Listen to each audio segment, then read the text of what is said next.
उत्तम जी की कहानियाँ में आपका स्वागत है। हर कहानी एक रहस्य, एक साया और एक अजीब सा डर। क्या आप तैयार हैं इस डरावने सफर के लिए?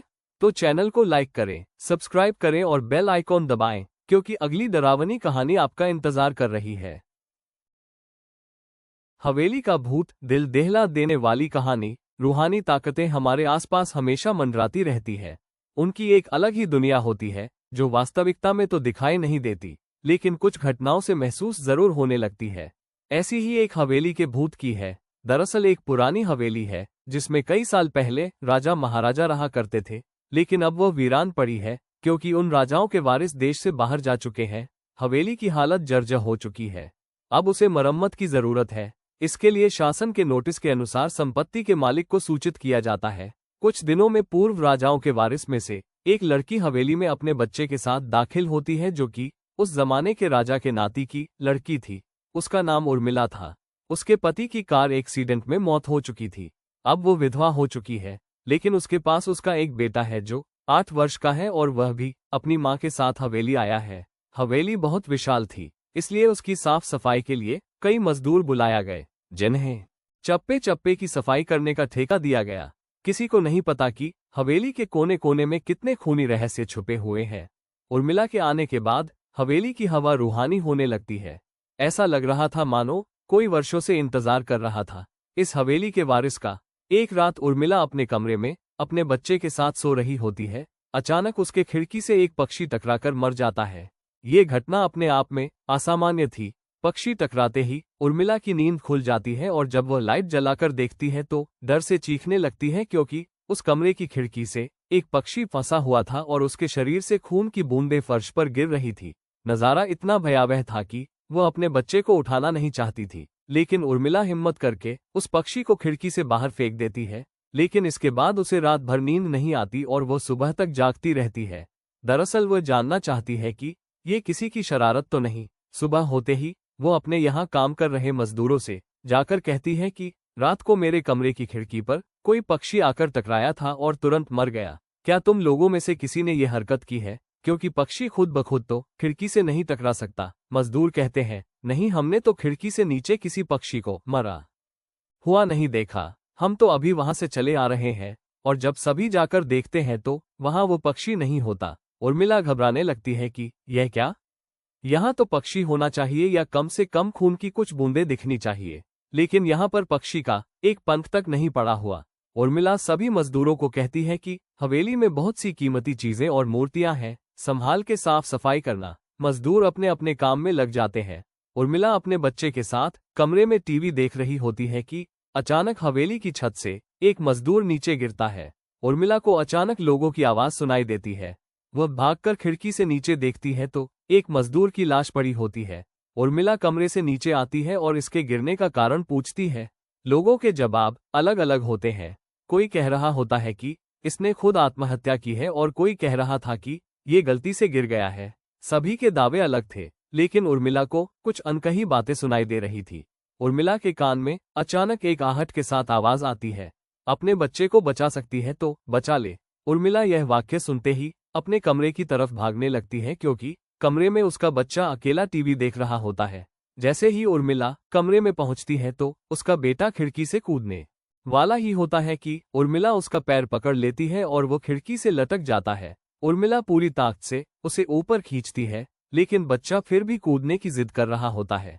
उर्मिला किसी कदर अपने बच्चे को काबू में करती है और कमरे के बाहर आ जाती है, और वह मजदूरों से पूछती है, बताओ क्या है इस हवेली में, क्योंकि ये बच्चा तो ऐसा नहीं कर सकता, और अभी यह सब जो हो रहा है कुछ अलग ही चल रहा है। तभी एक बूढ़ा मजदूर उर्मिला से कहता है, बेटी, ज्यादा जानना हो तो अपने पूर्वजों की कहानी पढ़ो, तभी तुम्हें इस हवेली का इतिहास पता चलेगा। इस हवेली की कहानी की किताब इसी गांव के सरपंच के घर में रखी होती है, जो कि बहुत साल पहले मर चुके थे, लेकिन अब भी उनके बेटों के पास वह किताब मौजूद थी। उर्मिला सरपंच के घर पहुंचती है और किताब ले लेती है। किताब पढ़ते ही उसे पता चलता है कि इस हवेली में एक नौकर नौकरानी भी थे, जिनके बीच में बहुत प्यार था, और वो कई सालों से हवेली की सेवा कर रहे थे। लेकिन एक बार रानी के शाही गहने चोरी हो गए, और उसके शंका में राजा ने नौकरानी को चोरी की सजा दी और उसे जिंदा दफना दिया गया। उसके गम में उसके पति ने भी अपनी जान दे दी, और उसके 1 महीने बाद ही उस राजा ने अपनी ही तलवार अपने गले में घुसेड़कर आत्महत्या कर ली। उसके बाद छोटे मोटे हादसे हवेली में होने लगे, जिस वजह से यह हवेली हमेशा के लिए बंद कर दी गई। कई सालों के बाद वहां कोई आया है, जिससे वहां रहने वाली आत्माओं को मौका मिल गया फिर से बदला लेने का। उर्मिला हवेली का रहस्य जानकर यहां से जाना चाहती है, क्योंकि उसे अपने बच्चे की चिंता है। इसलिए वह रात में ही कार लेकर एयरपोर्ट के लिए निकल जाती है। अचानक रास्ते में उसकी कार का एक्सीडेंट हो जाता है और कार पलटकर उल्टा हो जाती है, लेकिन दोनों को कोई नुकसान नहीं होता। उर्मिला अपने बच्चे को बाहर निकाल लेती है और सुनसान सड़क पर भागने लगती है। रास्ते में उसे एक कार आते दिखाई देती है और कार रोकने के लिए उर्मिला सड़क के बीच में खड़ी हो जाती है और अपनी मदद के लिए चिल्लाने लगती है। तभी अचानक कार वाला आकर कार का ब्रेक लगा देता है। उर्मिला पास जाकर देखती है तो उसकी हिम्मत बढ़ जाती है, क्योंकि यह एक पुलिस ऑफिसर होता है। उर्मिला हड़बड़ाहट में उसे अपनी बात कहती है और रोने लगती है। पुलिस ऑफिसर उन्हें अपनी गाड़ी में बैठने को कहते हैं और रोड में जाने लगते हैं। रास्ते में एक बूढ़ा सड़क पर जा रहा होता है और इनकी कार के सामने आते ही रोड पर गिर जाता है। पुलिस ऑफिसर गाड़ी से उतरकर उस व्यक्ति को देखते हैं। बूढ़ा व्यक्ति बेहोश हो चुका था। पुलिस ऑफिसर उसे गोद में उठाकर अपनी गाड़ी में पीछे बैठा देता है और अस्पताल के लिए चलने लगते हैं। अचानक उस बूढ़े व्यक्ति का हाथ पीछे से पुलिस ऑफिसर की गर्दन तक पहुंच जाता है। पुलिस ऑफिसर छटपटाने लगते हैं और अचानक गाड़ी का ब्रेक लगाते हैं। गाड़ी की स्पीड कम होने की वजह से कार वहीं खड़ी हो जाती है और ऑफिसर अपनी गन निकालकर बूढ़े की तरफ निशाना लगाकर गोली चला देता है।